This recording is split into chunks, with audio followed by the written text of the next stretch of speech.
I was reading one report by McKinsey, and it said that AI can bring a value impact in the manufacturing industry to the tunes of $1.5 trillion to $2 trillion, which is almost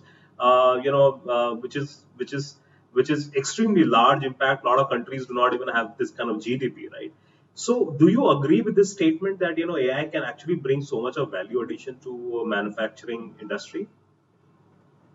Yeah, because we are seeing that in Tata Steel. A lot of application of AI that we are seeing.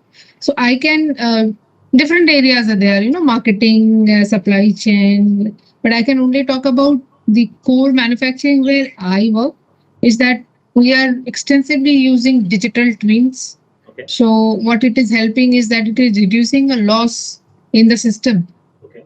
So either it is in terms of loss due to poor quality, loss due to enhancement of cost, raw material optimization. So that itself is giving us a huge value.